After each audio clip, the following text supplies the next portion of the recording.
우리 하나님 말씀 보도록 하겠습니다. 하나님의 말씀은 사도행전 13장 21절 그래서 23절 읽고 36절 이렇게 읽도록 하겠습니다. 21절 그 후에 그들이 왕을 구하거늘 하나님이 베냐민 지파 사람 기스의 아들 사울을 40년간 주셨다가 피하시고 다윗을 왕으로 세우시고 증언하여 이르시되 내가 이새의 아들 다윗을 만나니 내 마음에 맞는 사람이라 내 뜻을 다 이루리라 하시더니 하나님이 약속하신 대로 이 사람의 후손에서 이스라엘을 위하여 구주를 세우셨으니 곧 예수라. 36절 또 다윗은 당시 하나님의 뜻을 따라 숨기다가 잠들어 그 조상들과 함께 묻혀 수금을 당하였으되. 아멘. 여러분, 우리가 다윗의 이야기는 수십 번도 넘게 듣고 수백 번도 넘게 듣고 이렇게 예수님을 믿고 살아오게 되는데요, 목동의 자리에서 골리앗을 이기고 이스라엘 나라를 통일하는 통일왕국의 왕이 되어서 이스라엘 나라 사람들은 물론이고 결국은 그 후손들을 통해서 예수님이 오심으로 말미암아서 전 세계에 있는 그리스도인들이 가장 존경하는 사람 중에 한 사람이 바로 성군 영웅 다윗이라고 할 수 있습니다. 그런데 다윗은 어떻게 해서 그 빛이 난 직책을 가지고 직업을 가지고 하는 그 자리에서 통일왕국의 왕이 되고 역사를 이어서 수천 년을 내려오면서 다윗을 사람들은 존경하게 되었습니까? 그 이유가 오늘 본문에 기록이 되었습니다. 사도행전 13장 21절 22절에 보면은 이스라엘 백성들이 왕을 구하니까 하나님께서 왕을 주셨는데 누구를 주셨느냐? 베냐민 지파 사람 사울을 40년 동안을 왕으로 주었어요. 그런데 하나님은 사울을 피하시고 다윗을 왕으로 세우면서 하나님은 뭐라고 증언을 했느냐? 다윗은 내 마음에 딱 맞는 사람이다. 그래서 내가 다윗을 통해서 내 뜻을 다 이루게 하시리라, 이렇게 하셨다는 거예요. 여러분, 사울을 세우시고 40년 동안 왕으로 세웠는데 그 40년 왕을 세웠던 사울은 피하고 그 아들한테 왕권이 내려가지 아니하고 다윗에게 왕권을 주면서 하나님께서 왜 주셨느냐? 그 이유가 내가 이새의 아들 다윗을 만나 보았는데 내 마음에 딱 맞는 사람이었더라, 이렇게 증언을 했다고 이야기하고 있습니다. 그럼 도대체 다윗이 무슨 일을 했기에 하나님 마음에 그렇게 맞았을까? 하나님 마음에 그래 맞았을까? 그게 그 뒤에 가면 36절에 기록되어 있습니다.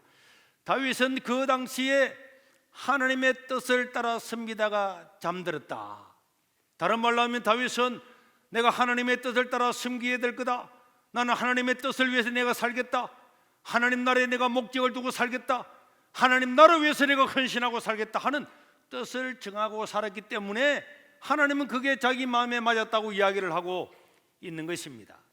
다윗은 양떼를 칠 때도 물맷돌을 던질 때도 언제나 하나님의 영광을 위해서, 하나님의 뜻을 위해서 내가 살리라, 그렇게 하다 보니까 양 하나 먹이는 거 빛이 난 거지만은 그 일을 통해서 결국은 이스라엘 나라를 치는 목자가 되었다고 하나님은 이야기를 하고 있는 것입니다. 그래서 하나님은 오늘 또 시대마다 뜻을 정하여 사는 사람들을 찾아서 그 사람들을 존귀하게 사용하시고 위대하게 하시는 줄로 믿으시기를 바랍니다. 그 사람이 다윗처럼 목동으로 천한 그런 직장을 가지고 있다고 할지라도 그 가운데서 하나님의 뜻을 위해서 내가 살리라, 그런 마음을 가지고 살면은 하나님은 행하시고 또 우리가 이를 성취하시는 능력 있는 하나님이기 때문에 하나님은 그 마음을 받으시고 그를 존귀하게 위대하게 쓰시는 줄로 믿으시기를 바랍니다. 여러분, 이런 사람들은 역사에도 수도 없이 많았고 우리 근대 역사에도 나라를 바꾸고 민족을 바꾸는 사람들이 수도 없이 많았습니다.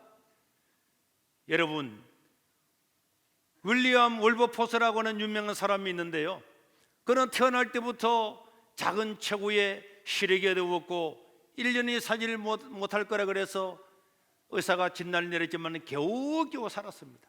겨우겨우 살았지만 고통이 너무 심해서 어릴 때부터 아펜을 주지 않으면 살아갈 수가 없기 때문에 계속 아펜 주사를 주어서 그 고통을 감하다 보니까 아펜에 중독까지 되었던 사람이었어요. 그러나 그는 허리가 굽어서 사람들이 그를 지도자건 데다가 허리까지 굽어가지고 쉐오등이라고 이렇게 별명을 부르고 살았지만은 그는 청년 때에 예수님을 만났습니다. 예수님을 만나고 난 다음에 내가 무엇을 위해 살 것인가, 내가 어떻게 살아갈 건가, 그런 걸 생각을 하다가 그 당시 아프리카 원주민들이 저 아프리카에서 영국으로 유럽으로 들어오면서 그 노예 무역을 하는 그걸 보면서 너무나 비참한 그런 광경을 바라보면서 가슴 아픈 그런 사연을 보았게 됐죠. 여러분, 사람들을 싣고 올 때 저렇게 배에다가 더 많이 실으려고 차곡차곡 눕혀가지고 그걸 며칠 동안이나 한 달 동안이나 배를 타고 오는데 그중 오다가 3분의 1이 다 죽으면 다 바다에 다 집어 던졌어요. 어떻게 같은 인간으로 태어나서 저렇게 노예 무역을 할 수 있는가? 그래서 그는 노예 선장으로 있다가 목사가 된 존 뉴턴을 만나서 나 같은 죄인 그 지은 존 뉴턴 목사님이죠. 그분을 만나서 대화하는 가운데 나는 나의 인생을 이 노예 무역을 금지하는 데 내가 사용하게 해야 되겠다, 그런 결심을 가지고 그때부터 그는 계속적으로 노예 무역이라고 하는 것은 하나님의 말씀에 반하는 거고 성경에 반하는 거고 비인권직이라고 하는 것을 계속적으로 설득을 했습니다. 여러분, 그럼에도 불구하고 수많은 사람들은 노예 무역을 통해서 어마어마한 부를 벌어들이고 있는데 이 월버포스의 이야기를 전부 다 무시하고 오히려 그를 비난하고 수많은 고통을 주게 되었습니다. 그러나 그는 그런 것에 굴하지 아니하고 자기 스스로가 정치계에 뛰어들어서 거기서도 외치고 하원에서도 외치고 그래서 어마어마한 비난과 고통을 겪었지만은 결국은 그 세우등이라고 불리웠던 그 작고 아팠던 평생을 고통 가운데 살고 했던 이 사람을 통해서 결국 1807년도에 해가 지지 않는 나라를 구가하고 있었던 대영제국 전부 다 노예 무역을 금지하는 위대한 일이 일어나게 되었습니다. 그리고 이 사건은 결국 링컨 대통령도 이것을 감동을 받아서 결국은 노예 제도 자체까지도 폐지되는 이런 놀라운 역사를 이루었어요. 그렇게 장애인처럼 태어나서 평생을 아편을 맞고 살고 등이 굽어서 사람들한테 비난을 받았던 그 보잘것없는 한 사람이 하나님을 위해서, 하나님 나라를 위해서, 인류를 위해서 헌신하겠다고는 뜻을 가지고 있을 때에 하나님 그 연약한 자를 통하여서 세상을 바꾸신 것을 믿으시기를 바랍니다. 우리는 초등학교 때 이런 책을 많이 읽었어요. 교과서에도 아마 나왔을 겁니다. 그룬트비라고 하는 사람이 있죠. 덴마크라고 하면은 누구든지나 지금 사람들은 그 나라는 깨끗하고 잘 사고 부강한 나라라고 떠올리지만은 19세기까지는 이 덴마크는 황폐하기 그지없었습니다. 독일, 그 당시에 독일 프러시아와의 전쟁에서 덴마크는 패배함으로 말미암아서 북쪽에 있는 곡창지들을 다 빼앗기고 저 스칸디나비아 반도와 발트해에서 불어오는 돌과 잡초와 모래밖에 없는 그 땅을 가지고 살아갈 수밖에 없는 황폐한 국토를 물러받게 되었습니다. 사람들은 절망하고 낭망하고 나라가 이렇게 분열되고 좋은 땅 다 빼앗기고 우리가 여기서 어떻게 살 거냐, 그렇게 이야기했습니다. 그러나 이때에 목사로서 있었던 그룬터비는 하나님께 뜻을 정하고 일어났습니다. 하나님, 이 나라가 하나님을 믿는 나라가 되게 해주시고 이 나라 황폐한 땅을 사람이 살 수 있는 나라로 하나님께서 만들어 주십시오. 그래서 그는 전국에 있는 목사님들을 설득해서 다 불러 모았습니다. 그리고는 각각 교회마다 고등 기숙학교를 세웠어요. 여러분, 지금 우리가 대안학교나 이런 데 기숙학교 최초로 세운 분이 그룬트비 목사님입니다. 그래서 그는 낮에는 농작물을 가르치고 어떻게 하면 낙농업을 통해서 어떻게 하면 우리 땅에 맞는 이런 양식을 만들어서 우리가 풍족하고 수철하고 살아가게 될 것인가. 그래서 사람들을 모아서 품종을 개량을 하고 농을 위해서, 낙농을 위해서 수도 없는 기술을 개발하고 밤이 되면 그 기술학교에서 젊은이들, 목사님들이 모여서 거기서 토론하고 기도하고 언언하고 나라를 위해서 살아가자, 그렇게 수많은 노력을 하게 되었죠. 그리고 이 그룬트비 목사님은 그 당시에 이 덴마크나 유럽에는요, 지금 우리나라처럼 자유주의가 막 몰려들어왔습니다. 성경을 말씀 그대로 믿는 것이 아니고 인본주의로 받아들이고 자유주의 신학을 받아들이고 이런 좌파 사상들이 막 들어올 때에 이 그룬트비 목사님은 강력하게 하나님의 말씀은 말씀대로 믿어야 된다, 그들을 전하다가 목사가 정기를 당해서 7년 동안이나 설교도 못하고 떠돌아다니는 그런 삶을 살았음에도 불구하고, 그러나 그는 뜻을 굽히지 않고 끝까지 이 일을 이룸으로 말미암아서 결국에는 지금 우리 덴마크가 세계에서 가장 잘 살고 부유하고 평화로운 나라가 하나가 된 것처럼 이렇게 부유한 나라를 이루게 되고, 그 뒤에 덴마크에서 아브라함 카이프라고 하는 유명한, 이분도 신학을 하고 이렇게 공부했던 분인데 결국은 이 정치를 바꾸면 안 되겠다, 정치를 바꾸지 않으면 달라지는 것이 없을 거다. 그래서 자기가 직접 당을 만들어서 정치에 뛰어들어서, 그래서 그 사람이 덴마크의 총리가 되어서 정말 아브라함 카이퍼, 이 덴마크뿐만 아니라 유럽과 전 세계의 모든 칼빈주의를 믿는 우리 한국도 마찬가지고 영향을 받게 되었습니다. 여러분, 우리는 이렇게 한 사람 한 사람이 싸움으로 말미암아서 결국은 이 거룬투비 목사님의 이 사역은 우리나라의 새마을 운동과도 연계되어서, 우리나라 초창기에 박정희 대통령이 새마을 운동을 할 때 바로 덴마크의 이 사람들을 만나서 여기에서 전부 다 받아와 가지고 이 새마을 운동을, 이 거룬투비의 이 운동으로 하나님 사랑, 사람 사랑, 땅 사랑, 그리고 우리나라는 하나님 사랑은 빠졌죠. 그래서 이 일들을 이룰 수가 있었습니다. 여러분, 그러면 우리나라에는 이런 사람이 없습니까? 우리나라도 있습니다. 오늘은, 내일 모레는 103주년 3.1절입니다.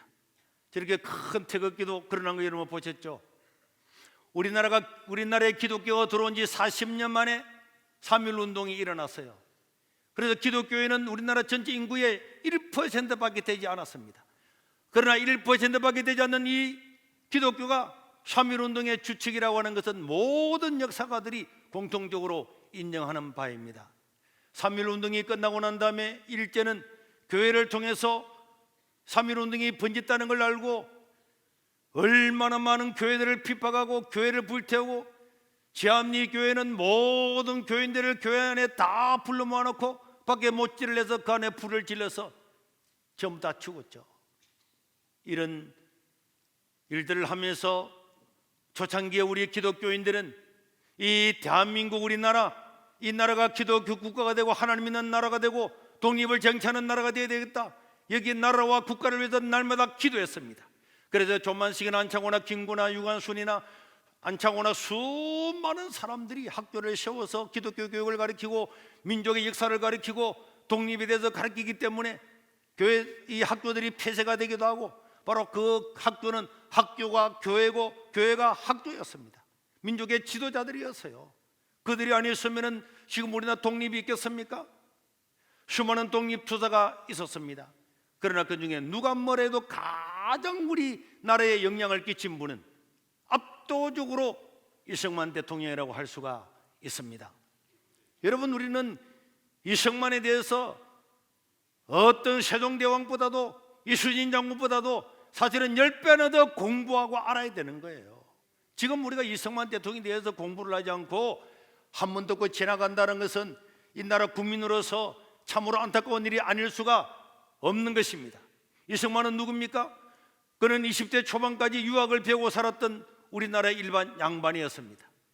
그러나 그는 독립운동을 하다가 한성 감옥에 갇혔는데, 그 한성 감옥에서 선교사님들과 동료들에 의해서 예수님을 믿고 성령의 불을 받았어요. 완전히 머리부터 끝까지 이르는 성령의 강력한 임재를 받고 난 다음에 이승만은 그 감옥에서 완전히 달라져서, 나는 나의 모든 생애를 하나님을 위해서 살겠다. 그리고 그는 그 감옥에서 여러분 책을 썼습니다. 무슨 책을 썼습니까? 독립정신이라는 책을 쓰고, 그 독립정신이라는 책 안에 기독교 입국론이라고 하는 내용이 있습니다. 그 내용은 우리나라는 지금까지 내려왔던 유교나 불교나 이런 것으로는 절대로 우리나라를 개조할 수가 없다. 우리나라는 기독교 국가가 되어서, 이 동양에서 최초의 기독교 국가가 되어서 이 하나님께서 어떻게 우리나라를 축복가지고 살아가는 것을 보여주자. 그는 20대 사형언도를 받고 그 감옥에 갇혔지만은 그 감옥에서 성령의 강력한 은혜를 받고 저 젊은 날에 뜻을 정했던 겁니다. 이 나라를 기독교 국가로 만들겠다. 여러분, 기독교 인구가 1%에서 1.23%밖에 안 되는 바로 그때에 수천 년 동안 내려오던 불교와 유교가 있음에도 불구하고 이 나라가 독립하고 잘 사는 길은 기독교밖에 없다. 그래서 기독교 입국론을 지어서 이 나라를 기독교 국가를 만드는 데 내 인생을 바치겠다. 그렇게 뜻을 정했던 사람이 이승만 전 대통령이었습니다. 그리고 그는 감옥에서 나와서 미국으로 정치적으로 나가서 조지 워싱턴 대학에서 철학 학사를 받고, 하버드 대학에서 석사를 받고, 프린스턴 대학에서 국제학을 전공해서 박사학위를 받아서 우리나라 최초의 박사, 그래서 이승만을 이승만 박사라고 부르게 되었습니다. 여러분, 이 이승만을 바라보면은 우리는 우리 독립이 우리 스스로 된 게 사실은 아닙니다. 많은 사람이 노력했지만 우리 힘으로 다 된 건 아니죠. 미국이 일본을 이김으로 말미암아서 우리나라의 독립이 주어지게 되었습니다.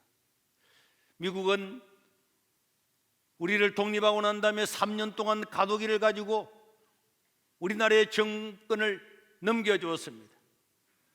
그렇게 넘겨줬을 때 1948년도 이승만은 대통령에 나와서 91.8%라고 하는 우리나라 역사상 가장 압도적인 그냥 91.8%, 그 당시의 사람 91.8%라고 하는 건요, 진짜 공산주의, 지독한 공산주의 말고는 전부 다 이승만이 가장 위대한 지도자다. 이렇게 해서 이승만을 우리나라 초대 대통령으로 세우게 되었습니다.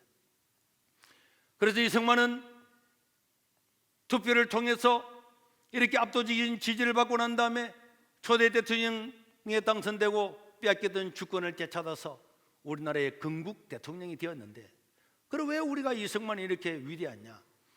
여러분, 각 나라의 초대 대통령 다 있습니다.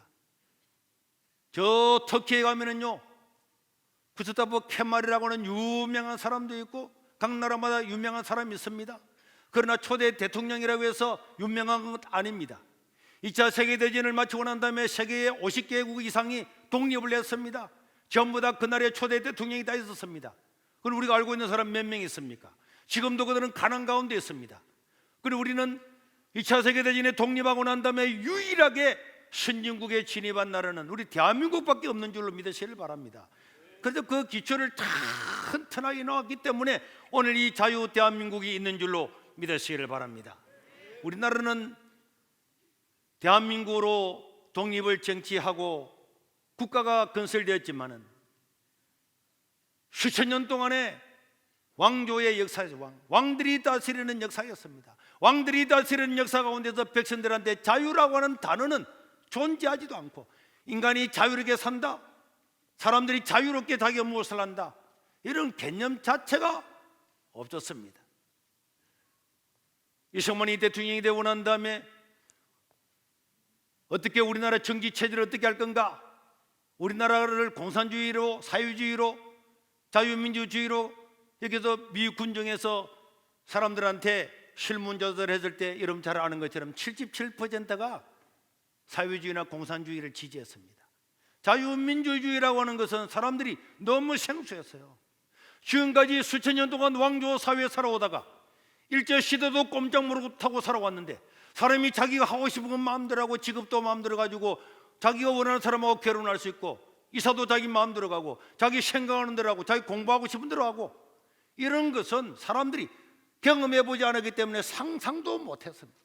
그럼에도 불구하고 77%의 사회주의와 공산주의를 지지했던 이 사람들을 설득해서 우리가 살아가고 있고 민족의 번영을 이룰 수 있는 길은 자유민주주의 체제밖에 없다, 강력하게 설득해서 우리나라가 자유민주주의가 된 것은, 이거는 이승만의 큰 업적 중에 업적인 줄 믿으시길 바랍니다. 이승만이 이 하나만 가지고도 자유민주주의 체제를 만들어서 살아오게 했던 이 한 가지만 가지고도 우리는 이승만을 노래하고 찬양을 해도 부족함이 없는 줄로 믿으시길 바랍니다. 왜요? 여러분, 2차 세계대전을 끝나고 난 다음에 각 나라가 다 독립했잖아요. 수십 개국이 독립했습니다. 많은 나라들이 사회주의, 많은 나라들이 공산주의 나라가 되었습니다. 저 북한이나 중국이나 쿠바나 수많은 나라가 다 공산주의가 되었잖아요. 그 공산주의 체제를 가진 나라가 어떻게 되었습니까? 저 동유럽의 폴란드나 헝가리나 루마니아나 수많은 나라, 지금 전쟁하고 있는 우크라이나, 공산주의 된 나라들이 어떻게 되었습니까? 나라들은 쫄딱 다 망했습니다. 자유민주주의 체제를 가지고 이렇게 부강하게 된 것은 이거는 이승만이 아니면 할 수가 없었습니다. 우리나라의 독립운동 투사들은요, 전부 다 저 연해주에서, 만주에서, 러시아에서, 중국 상해에서 이런 데도 독립운동했잖아요. 여기에 자유민주주의가 있었습니까? 자기들은 자유민주주의가 어떤 것인가를 눈으로 본 적도 없고 경험한 적이 없었습니다. 이승만만 미국으로 가서 자유민주주의 체제가 되고 백성들이 마음껏 자기 말을 할 수가 있고 언론의 자유가 있고 인권의 자유가 있는 나라를 만들어야만이, 성경에 입각한 이 나라를 만들어야만이 백성들이 평안하게 되고 행복하게 되고 나라는 부강하게 될 거다. 그걸 믿었기 때문에 소수만 지지했음에도 불구하고 자유민주 체제를 강력하게 해서 오늘 우리가 이렇게 자유민주 세계에서 자유를 누리게 된 것은, 이거는요, 이거 하나만 가지고도 우리는 이승만을 높이고 정말 그 은혜를 잊어서는 안 될 줄로 믿습니다. 2차 세계대전 끝나고 난 다음에 공산주의 된 나라 엉망진창이죠. 그리고 이승만은 자유민주주의 보통 선거를 도입했어요. 그리고 여러분, 우리나라는 만들 때부터 상권 분립을 해서 행정과 입법과 사법을 만들었습니다. 요 근래에 와서 입법, 행정, 사법을 지 마음대로 좌지우지하는 암흑의 대통령 때문에 나라가 고민을 하고 있지만은, 우리나라는 건국할 때부터요, 행정, 입법, 사법부를 분리해서 대통령이 명령을 내도 거부하는 많은 사람들이 일어났습니다. 그리고 무엇보다도 세계 최초로 농지 계획에 성공을 했어요. 여러분, 저 쿠바 저런 역사를 보세요. 저 중국이나 러시아나 저 북한이나 농지 개혁에 실패했기 때문에 이들은 가난의 나락으로 떨어졌습니다. 다 공동 소유했잖아요. 우리나라도요, 95%의 사람들 다 소작민이었습니다. 대부분의 사람들은 토지를 가진 주지들이 있었어요. 지주들이 있었습니다. 이런 사람들이 국회의원하고 이런 사람들이 모든 권력을 다 가지고 있었어요. 그런데 이 이승만 대통령은 자기가 대통령 되고 난 다음에 농지 개혁을 할 때에 국회의원들이 자기를 지지하지 않았습니다. 왜? 그 사람들은 이미 땅들을 다 가지고 있고 산들을 가지고 있었기 때문에. 그래서 소작농과 대통령이 한편이 되고 양반과 지주가 한편이 되어서 이게 싸움을 했잖아요. 그런데 결국은 이승만이 설득하고 온갖 계획을 다 세워서 결국은 양반과 국회의원이 권력자들이 가지고 있는 그 농지를 전부 다 일반 사람들에게 나눠줄 수 있도록 해서 우리나라가 소작농의 나라가 아니라 자기가 스스로 그동안에 지주 밑에서 농사지었던 그 땅을 자기가 받아서 자기 스스로가 이제 지주가 될 수 있는 나라가 되었기 때문에, 95%가 그렇게 되었기 때문에 우리나라는 자유민주주의 체제를 지탱할 수 있었고, 나중에 6.25 전쟁이 일어났을 때도 만약에 양반들만 땅을 다 가지고 있었다, 국회의원들만 땅을 다 가지고 있었다, 그러면은 이 백성들이 일어나서 싸울 이유가 어디 있겠습니까? 그러나 자기 땅을 가지고 자기 집을 가지고 있었기 때문에 이 나라를 지켜야 되겠다, 그거 다 일어난 겁니다. 하신들도 다 뛰어나간 겁니다. 이 농지 계획에서 성공한 것은요, 정말 사람들이 잘 몰라서 그렇지 어마어마합니다. 이런 농지 개혁을 통해서 신분제가 철폐가 되는 거예요. 과거 경쟁을 통해서 우리나라가 신분제가 개혁이 된다고 그랬지만 안 됐잖아요. 법률만 만들었지만 안 됐습니다. 왜? 아무리 내가 신분을 자유롭게 살려고 해도 내가 돈이 없어요. 다 돈은 양반과 지주가 다 가지고 있습니다. 그러고 나는 땅 빌려가지고 살아가지고 반은 떼주고, 그리고 또 계속 반복되다 보니까 나에게는 신분의 자유가 없었습니다.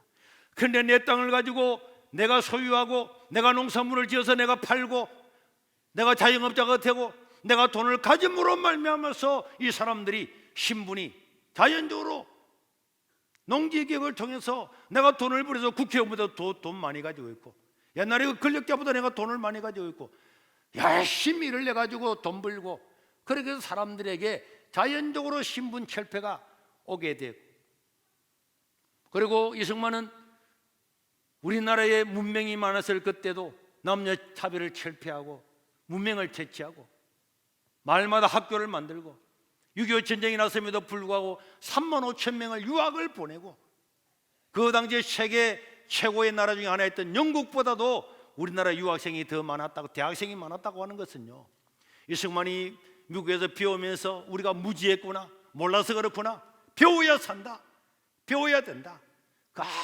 전쟁 가운데도 유학을 보내서요, 그 사람들이 나중에 다 돌아와가지고 우리나라를 부흥시킨 인재들이 된 것 아닙니까? 무엇보다도 이렇게 나라를 건설을 해도요, 건국을 하고 난 다음에 1년 8개월 만에 6.25 전쟁이 일어났어요. 나라를 이제 만들어가지고 그 가난한 나라에서 일제 36년 동안 있다가 이제 나라를 독립을 찾았는데, 우리나라가 군대가 있습니까? 경찰이 있습니까? 아무것도 없는 이곳에 저 소련과 중국의 사주를 받았던 북한이 쳐들어왔습니다. 1년 8개월 만에 신생국가의 전쟁이 일어났습니다. 막을 힘이 있습니까? 어떤 사람들이 이승만이 뭐 돈만 갖다 어쩌다, 야 여러분, 저 우크라이나 보십시오. 지금 이 현대도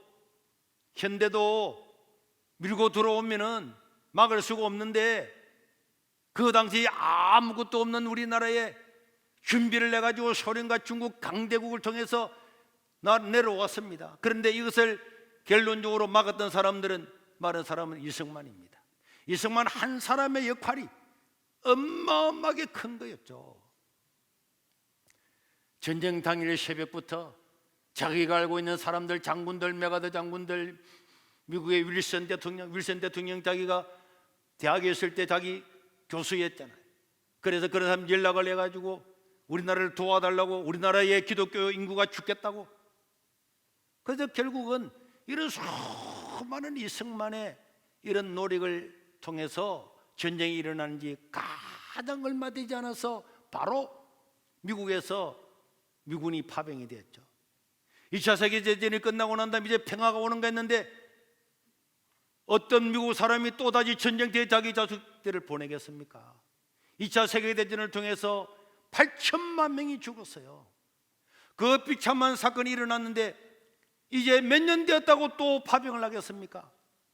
그러나 이승만의 집요한 로비와 이런 열정을 보고 미국은 역사상 처음으로 의회의 승인 없이 대통령이 그냥 한국의 군대를 파견한 최초의 사건이고 마지막 사건이었습니다. 여러분, 전쟁을 하면은 100번 다 이기셨습니까? 전쟁을 하면은 수많은 전투가 있는데, 그 전투는 이기기도 하고 지기도 하고, 고지안을 점령하기 위해서 오늘 우리는 이기고 내일은 지고 수많은 공방을 하다가 결론적으로는 승리를 하게 되는 거죠. 제갈 공명에 있었던 유비 군대도 늘 승리한 게 아니었습니다. 제갈 공명 같은 그런 사람이 있어도 실패도 하고 지기도 하는 거예요. 그런데 이 전쟁에서 결국 승리해서 나라를 세운 이승만을 존경하고 위대하다고 말하지 않고, 결국 그 전쟁 가운데 있었던 사건들 한두 개를 가지고 그를 폄하하는 거는요, 이거는 아주 사상 자체가 못된 먹었다고 할 수밖에 없죠. 아프가니스탄 미군 철수하고 난 다음에 2주 만에 함락됐잖아요. 우크라이나, 이런 미군도 우리나라를 떠나가고 아무도 없는 우리만 남아있는 이 나라에서 나라를 지키고 이 일들을 통해서 전쟁에서 우리나라를 구해했다고 하는 것은 이승만이 아니었으면 될 수가 없고, 하나님이 이승만이라고 하는 사람을 그 청년의 띠 한성 감옥에서 회심시키고 강력한 성령의 체험을 하게 함으로 말미암아서 그 사람을 통해서 이 나라 민족을 통해서 이루어야 할 뜻을 이루기 위해서 그를 사용하신 줄로 믿으시길 바랍니다. 사실이에요. 하나님이 그 사람을 사용하신 거죠. 내가 하나님의 뜻을 위해 살겠다, 이 나라가 기독교 국가가 되기 위해서 내가 내 인생을 바치겠다, 그런 뜻을 가지고 살았던 사람들이었죠. 우리나라가 미국과 동맹을 맺게 된 것은 큰 복입니다. 여러분, 미국과 동맹을 맺지 않고 공산주의와 동맹을 맺었던 사람, 그 당시에 소련과 동맹을 맺었던 사람, 중국과 동맹을 맺었던 사람 어떻게 됐습니까? 지금 나라가. 여러분, 이거 100% 망했잖아요. 100%. 한 나라도 아니고 지구의 3분의 1이 공산주의가 되었는데 그들과 동맹을 맺었던 나라는 그 수십 개 나라 중에서 한 나라도 잘 사는 나라가 없고, 그 종주국부터 시작해가지고 폭 상망했잖아요. 그런데 우리가 세계 최강의 미국과 동맹을 맺은 것은 이는 기적 중에 기적입니다. 우크라이나가 미국과 동맹을 맺었으면 러시아가 쳐들어올 수 있습니까? 우리나라는요, 인계 7선이 있잖아요. 이승만이 미군을 주둔하게 하고 미군을 전부 다 38선에 다 전부 다 주둔했잖아요. 그러니까 김일성이가 내려올라가려면 미군을 죽이지 않으면 못 내려오도록 그렇게 만들었잖아요. 그러니까 북한이 아무리 내려오고 싶어도 미군을 죽이면 미국이 자동적으로 개입하기 때문에 지금까지 이 나라의 평화가 지켜진 겁니다. 이승만은 6.25 전쟁이 일어났을 때에 트루먼 대통령, 아이젠하워 대통령, 이런 대통령과요 엄청나게 싸웠습니다. 이제 막 미군들이 와서 한국에서 5만 명이 죽고 하니까요, 미국도 전부 다 반전, 한국에서 철수하라. 만약 우리나라가 아랍이나 저런 데 지금 동명 부대 이런 가가 있는데 5만 명 죽어보세요. 5만 명 죽으면 우리 국민들이 또 보내겠습니까? 택도 없는 소리지. 코리아가 어딘지도 모르는데 이 땅에 와서 자기 자식들이 얼어 죽고 총에 맞아 죽고 포로로 잡히고 이런 걸 보면서 이제는 안 된다, 전쟁 끝내라. 그래서 1952년도에 아이젠하워 대통령은 한국 전쟁을 내가 종식하겠다 이래가지고 대통령에 당선된 겁니다. 그런데 이승만은 아니다, 우리는 우리나라를 지켜야 되겠다. 그렇게 해서 결국은 미국에서 이승만 제거 작전을 했습니다. 이승만을 없애야 되겠다, 이승만 때문에 안 되겠다. 이승만을 미국에서 없애려고 그랬어요. 그래서 한국 전쟁을 원하지 않았던 미군은 한반도에서 손을 떼고 나가려고 그럴 때 아이젠하워 대통령에게 우리와 상호 원조 조약 또 상호 방위 조약을 맺자. 미국이 침략을 당하면 우리가 가서 전쟁해 줄게. 우리나라가 침략을 당하면 미국은 100% 와서 우리를 도와주라. 그 말이 되는 소리예요. 그거예요. 어디 코끼리하고 파리하고 싸움하는 거 똑같잖아요. 미국이 볼 때 뭐라고? 네가 우리를 도와주고 너 나라 전쟁은 우리가 100% 도와준다고 말 같은 소리 하고 있네. 말도 안 되는 그 소리를 이승만은요 온갖 기지를 통해서, 이승만은 항상 기도하는 사람이었어요.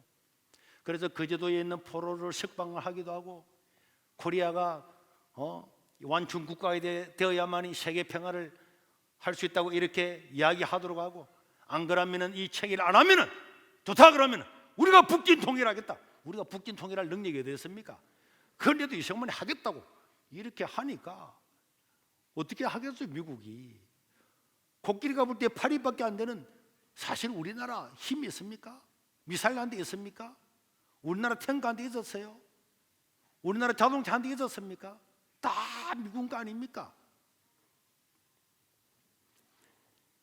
세계 최강국인 이 나라가 자기들 의도대로 외교를 끌고 가려고 하는데 이승만이가 버텼은 겁니다.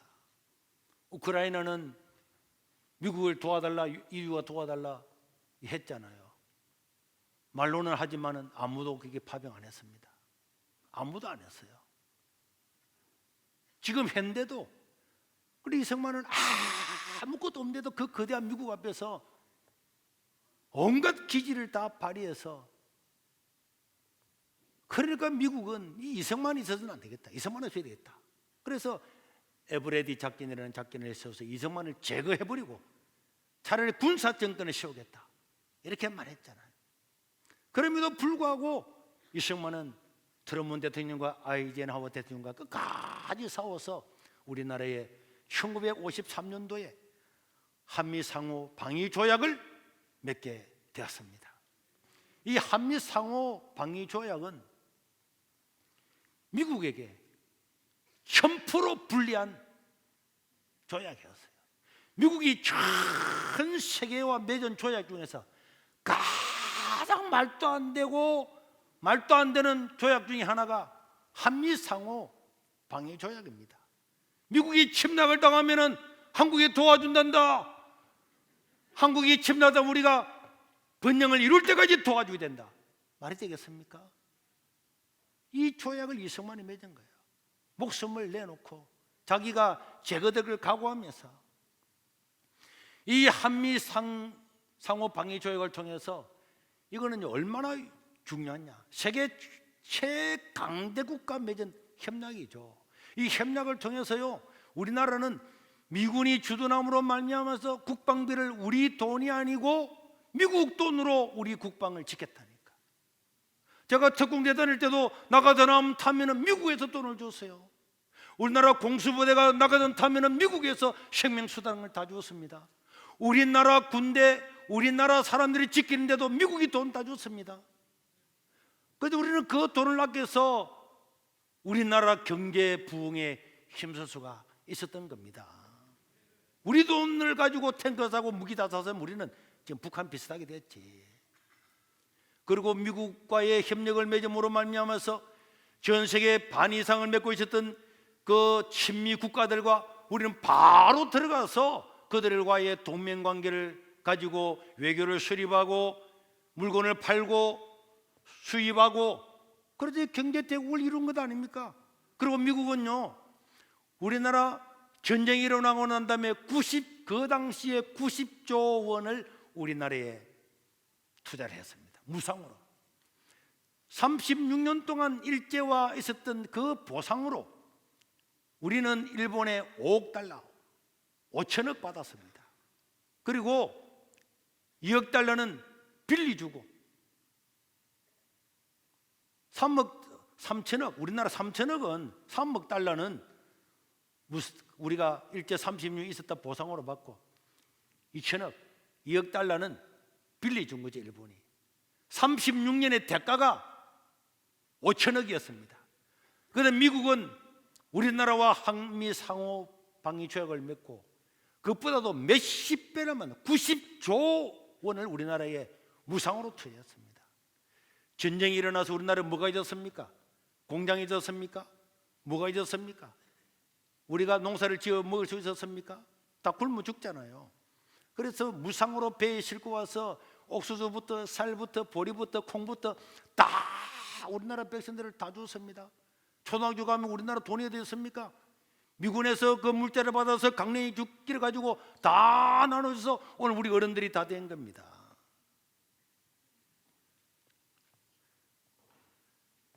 그리고 이런 걸 통해서 이승만은 공산주의와 함께해서는 안 된다.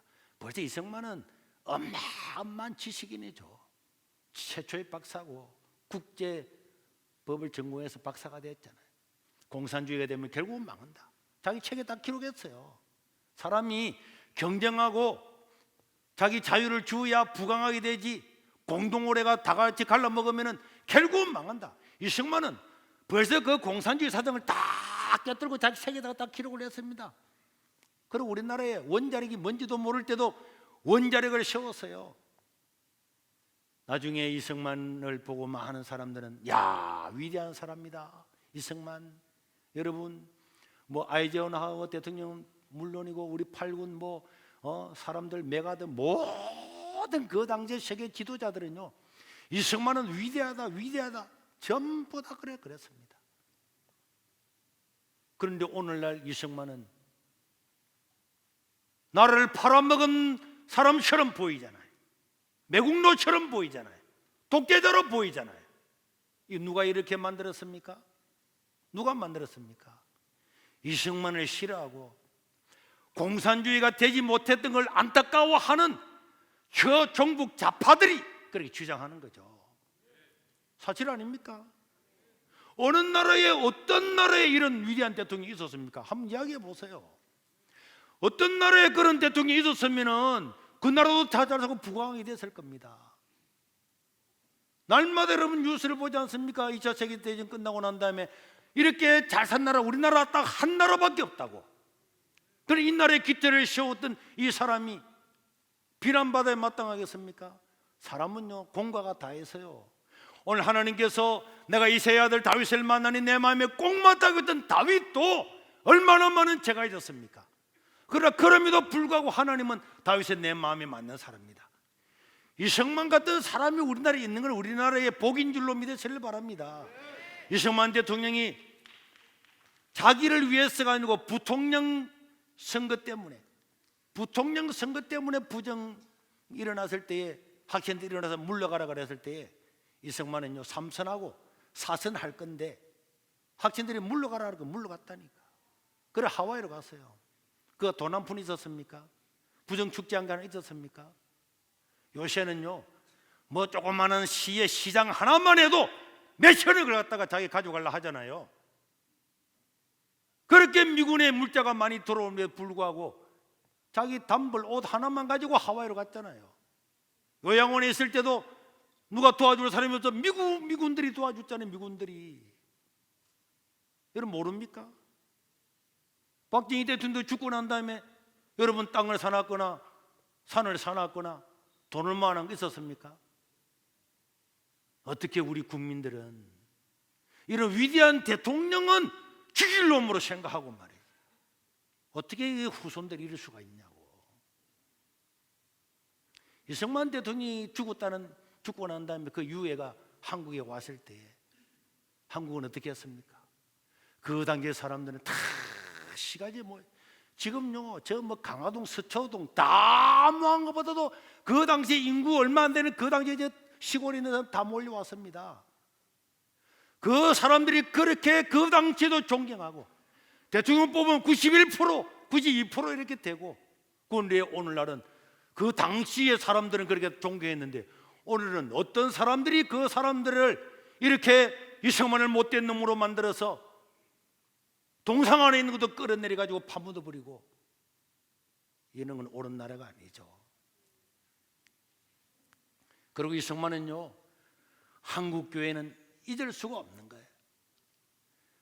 이승만은 20대 때 회심하고 난 다음에 나는 이 나라를 기독교 국가로 만들겠다는 자기 뜻이었잖아요. 그게 자기의 목표였습니다. 그래서 그는요 우리나라가 기독교 인구가 1.3% 정도밖에 되지 않아서 1904년도에 하나님께 기도했습니다. 그가 기도했어요. 하나님 이 나라에 100만 명의 기독교인을 주십시오. 그 당시에 이 나라에 100만 명은 기적이었어. 기적.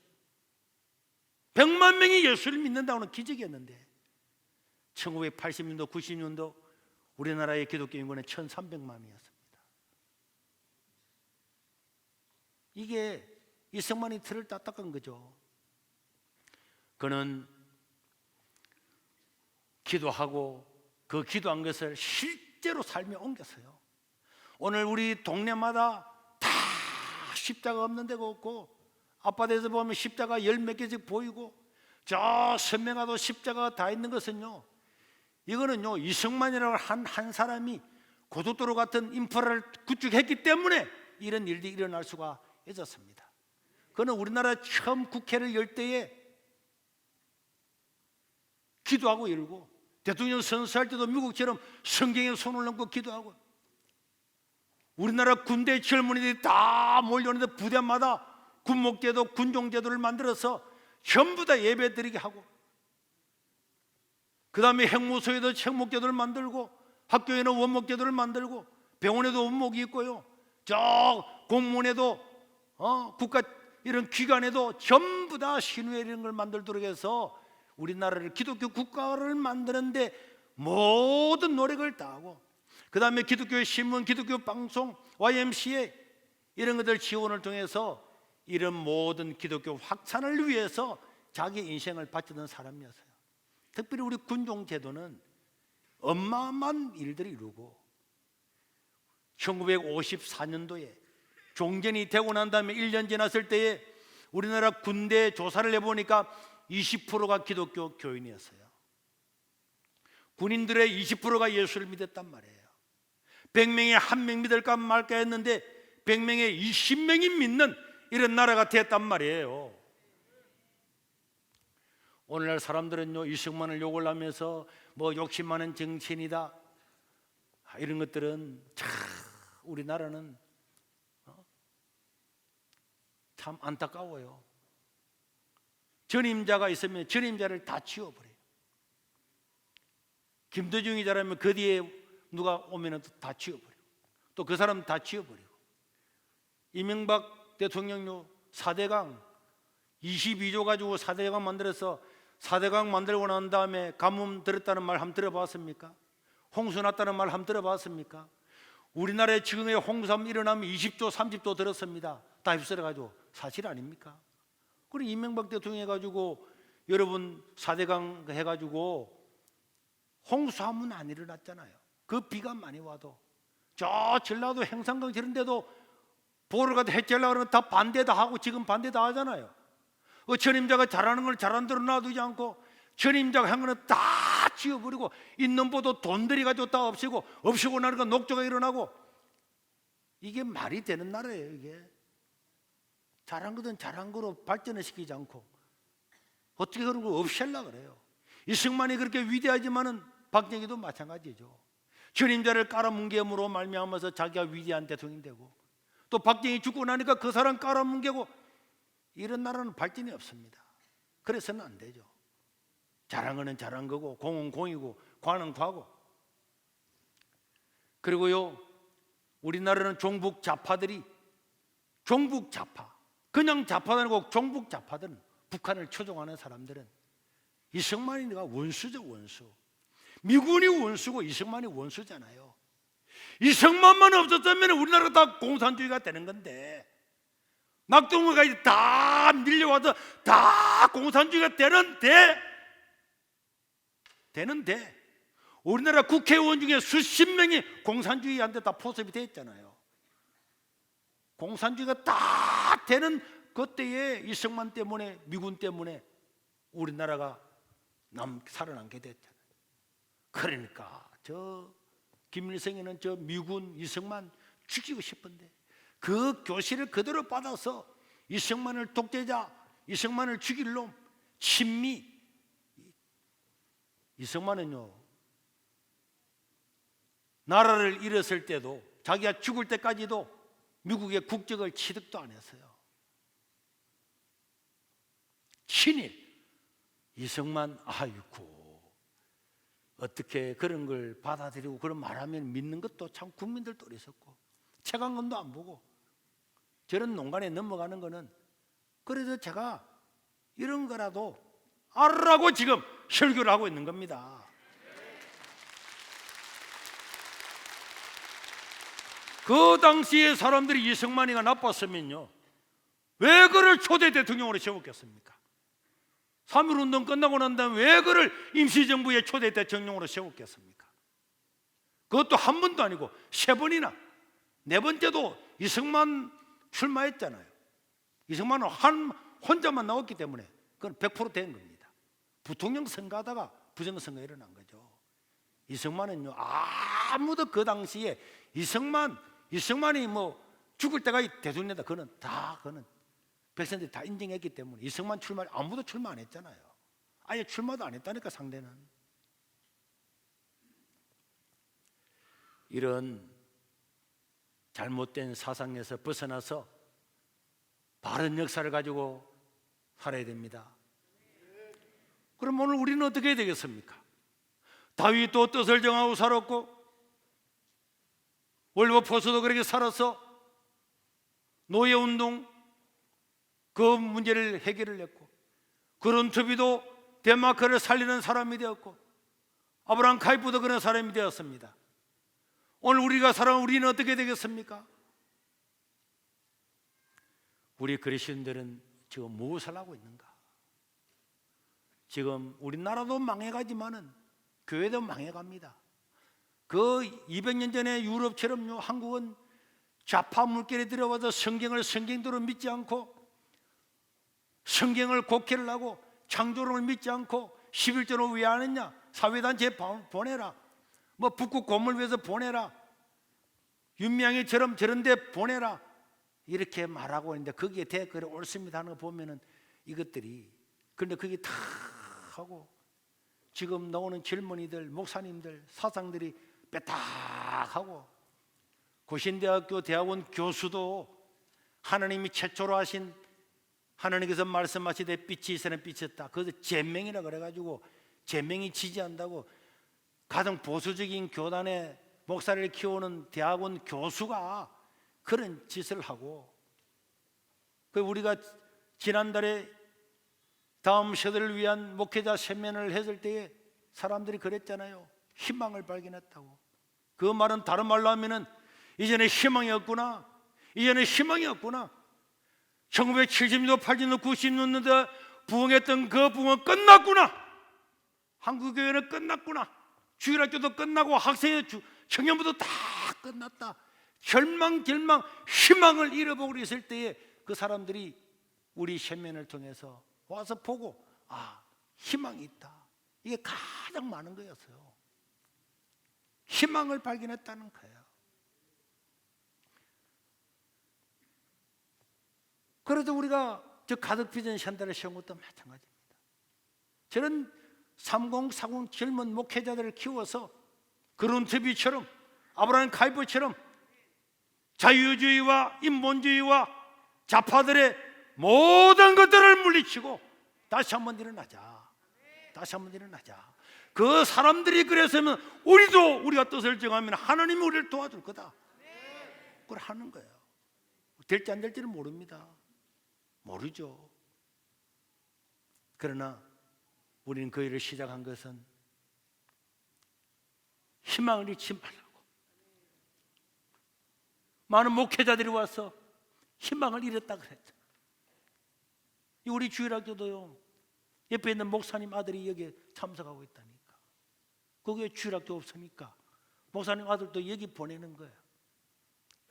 그러니까 목회자가 희망이 있겠습니까? 지금 시골의 농촌에 주일학교 있습니까? 학생이 있습니까? 청년부 있습니까? 어디 있습니까? 가보세요. 있는가? 희망을 잃었다 그래. 희망을 잃었는데 세계로교회가 저기서 뭐들 하는구나. 희망을 잃지 말라고. 3만 명 전도를 하는데 2,000명 세례받는 걸 목표로 세웠대. 끝난 것이 아니구나. 희망이 있구나. 그걸 위해 하는 겁니다. 여러분, 우크라이나 봤죠? 모든 사람들이 말했습니다. 하루 만에 나라가 러시아에 함락될 거라고. 조그마한 섬에 13명의 수비대가 있는데 어마어마한 군함이 와가지고 무전을 했잖아요. 너가 항복해라, 안 하면 다 죽는다. 여러분 다 그 음성 다 들었죠? 우리는 죽어도 항복 안 한다. 꺼져라 자식들아. 그 포로로 사서 한 번만에 13명 다 죽었잖아요. 그게 전파됨으로 말미암아서 하루 만에 수도가 함락될 거다. 그 국민들이 희망이 있네. 희생하는 사람들 바라보면서 희망을 발견했잖아요. 오늘 아침에 내 새벽에도 뉴스를 봤습니다. 우크라이나 수도 키예프에 들어가는, 육로로 들어가는 가장 빠른 다리가 있는데 그 다리를 폭발을 해야 탱크가 빨리 못 들어왔는데 거기에 폭파병이 가가지고 폭발을 하는데 탱크가 밀려오는 거예요. 늦은 거예요. 자기가 피할 길이 없는 거예요. 그래서 다리에 자기와 함께 죽었다고. 그 수많은 탱크들이 다 우회하기 때문에. 그래서 그가 죽기 전에 자기 형제들한테 전화한 것도 여기 인터넷에 다 나왔잖아요. 신문에. 형제들이 날 끝까지 세울 거다. 그 자기가 죽었잖아요. 다리를 폭발시키고. 여기서 희망을 찾는 겁니다. 나라가 이렇게 약해도 희망이 있네. 희생하는 사람이 있네. 그 미국이 그 우크라이나 대통령을 다른 나라로 피신시켜 주겠다 그랬는데 그 우크라이나 대통령은 피신 안 갔잖아요. 왜 안 갔습니까? 젊은이들이 희생하는 걸 바라보면서 희망을 찾았기 때문에 그렇습니다. 전 나라가요 러시아한테 잡아먹힌다고 할지라도 그 사람들 머릿속에는 그 떠나지 않을 겁니다. 희생했던 사람들 때문에 언젠가는 독립을 쟁취할 겁니다. 우리나라의 유관순이나 안중근이나 수많은 민족의 사람들이 독립을 위해서 죽었다는 그런 소문을 들으면서 가슴 속에 희망을 잃지 않았잖아요. 저렇게 희생하는 사람이 있는 동안에 이 나라는 언젠가는 독립이 될 거다. 우리 한국교회도 마찬가지입니다. 희망을 잃었어도 우리 세계로 교회가 희망이 되어야 될 줄을 믿습니다. 저는 그것을 위해 기도하는 거예요. 하나님, 우리 교회가 희망이 되게 해주십시오. 우리가 희망이 되어야지. 그래서 여러분들 어제도 남포동에 강목도에 나가서 외쳤잖아요. 토요일마다 모이고 월요일마다 모이고 젊은이들이 먹고 사는데 꿈꾸는데 우리는 이 나라와 민족을 위해서 기도하고 이 나라의 역사를 공부하고 성경을 공부하고 젊은이들이 모여서 일을 하고 있잖아요. 이게 희망입니다. 우리가 실패할지도 모릅니다. 사람이 없어서 실패할 수도 있고 돈이 없어서 실패할 수도 있고 할 수 있겠죠. 그래도 우리는 희망의 불씨가 될 겁니다.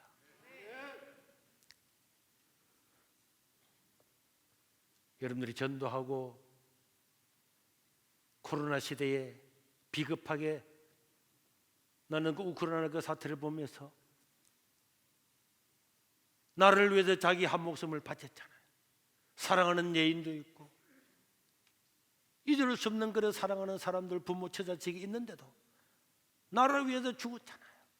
그리고 오늘 그리스도를 위해서 나를 구원해주고 영원히 나를 천국으로 모셔갈 그리스도를 위해서 희생하는 사람이 없다고 하는 것은 안타깝지 않아요? 나를 위해서도 한 목숨을 바치는데. 그리고 금요일날 토요일날이 사전투표일이죠. 3월 9일이 대통령 선거고요. 우리는 5년 동안에 새벽마다 저녁마다 눈물로 기도해 왔습니다. 투표 안 하는 사람이 반역자입니다. 투표 다 하시기를 바랍니다. 고등학생도 투표 다 하고 아파서 병원에 있어도 들어누워 있어도 나가서 투표하고 그렇게 기도해 놓고 난 다음에 투표 안 한다. 그리고 어떤 유튜브에는 사전투표하지 말라는 게 사전투표 다 해야 됩니다. 문재인 이 정부는요, 우리나라에 50명도 코로나가 안 생기는데도 강화문 문 다 닫았잖아요. 전국의 교회 문 싹 다 닫았잖아요. 코로나 번진다고. 지금 하루에 20만 명이 확진되고 있습니다. 일주일에 100만 명이 확진되고 있어요. 의사들은 국가에서 발표하는 것보다 3배에서 5배가 더 많이 걸렸을 거라 생각합니다. 지가 알아서 다 알아 그러잖아요. 왜 이 시점에 가라겠습니까? 코로나 때문에 자랑하고 해방일 자랑했는데 왜 선거를 앞두고 다 풀었습니까? 다음 주 되면은 200만 명, 300만 명 확진되면은 가지고 언제든지 콜로 하고 있는데 3월 9일 날 대통령 선거하러 나가겠습니까? 어른들이 병원에 입원해 있는데 어쩌면 그날 비 올지도 모르는데 비바람 부는데 아니 나 그래서 선거하러 갈래? 선거하러 갈래? 이런 사람 몇 명이 있겠습니까? 기회만 있으면 빨리 하십시오. 그런 유튜브에 속지 말고 부정선거는 그런 거 감시하는 사람 감시하는 대로 맡겨놓고 모든 주권을 가진 사람들은 전부 다 투표 다 해야 됩니다. 뭐 코로나 때문에 투표 못했다, 아파서 못했다, 출장 가서 못했다, 먼저 해놓으세요. 저는 분명히 이야기합니다. 사전투표가 열리고 5년 동안에 앞지 아래 살았던 이 나라가 정권을 교체하지 못하면은 여러분 천추의 한이 될 겁니다. 이해찬은 뭐라 그랬습니까? 50년간의 정당 만들겠다 그랬잖아요. 이 정부가 50년 뒤에 가면은 여러분 어떻게 될 것 같습니까? 우리나라 산업이 남아 돌아가겠습니까? 우리나라 경제가 되겠습니까? 젊은이들에게 희망이 있습니까? 마지막 기회인데 이 기회를 놓치지 못하고 엉뚱한 소리하고 다른 핑계대고 투표하지 못하고 못했다고 못한 사람은 앞으로 우리 교회 오지 마요. 다른 교회 가. 전쟁을 해서 목숨도 바치는데 왜 투표 한번 못해요? 저 미국에 있는 사람한테 전화 왔더라고. 대도시 하나만 투표소가 있기 때문에 5시간을 운전해 가가지고 투표했다고. 우리나라는 5분 10분 가면 다 투표장 다 있잖아요. 그래 투표를 못해요. 우리가 그렇게 기도해 왔는데 그런 걸 허사로 돌리려고 합니까? 투표를 못해서 나라가 어려움을 당하면은 여러분들은 두고두고 천주의 한으로 남을 거다. 저는 그렇게 생각합니다. 우리 시원 한번 기도하겠습니다. 우리 사실 영상이 하나 있죠. 영상 하나 보고 하겠습니다. 요새는 이 노래도 안 불러서 사람들이 노래도 다 까먹었는데.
기독교가 가장 많이 주도를 했고 수많은 교회가 불타고 수많은 목사 장로들이 순교한 것이 3.1운동입니다. 기독교 1%밖에 안 될 때에 33민 중에서 16명이 목사 장로였어요. 다른 거는 그냥 구식으로 끼워넣은 겁니다. 3.1운동은 기독교가 주체한 거예요. 그래서 오늘 저 3.1절 태극기도 달아놨죠. 나라를 위해서 기꺼이 목숨을 바쳤던 그런 우리 선열들, 이런 사람이 있는 것은 우리의 자랑이고 우리의 참으로 귀한 일들입니다. 우리도 하나님 지금 이 시대에 좌파 세력들이 몰려오고 자유주의 세력, 인본주의, 종교다원주의 마음만 이래 오는데도 저 CBS나 저런 데서 이런 걸 이야기하는 사람들은요 교묘하게 말을 하기 때문에 거기 댓글을 보면 다 옳습니다, 좋습니다, 유명한 목사님 좋습니다, 기가 찰 돌았어요. 기독교 거의 끝난 것처럼 보여요. 이래도 이대로 가면 끝납니다. 진짜입니다. 유럽의 전체를 그대로 밟고 있어요. 우리가 하나님 이 나라 교회의 희망이 되게 해 주십시오. 기도 한번 하겠습니다. 주여, 우리 하나님 아버지여, 이 나라 이 민족을 불쌍히 여겨주시고 우리 세계로 교회가 희망이 되게 도와주시고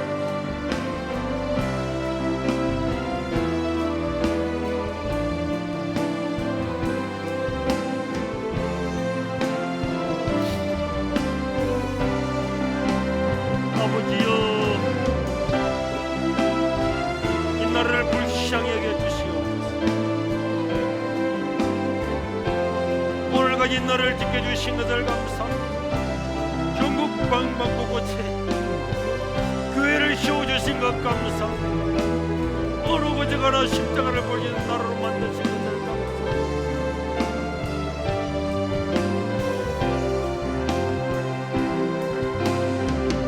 이제 우리가 이 나라의 희망이 되게 도와주시옵소서. 이제 이 나라의 희망이 되게 도와주시옵소서. 이 아기들 청년들을 사용하여 주시옵소서. 당신의 백성들을 사용하여 주시옵소서. 우리 하나님 나라여, 민족을 살리는 자, 나라를 살리는 자가 되게 도와주시고 정치와 경제와 문화와 예술을 주도하는 자들로 삼아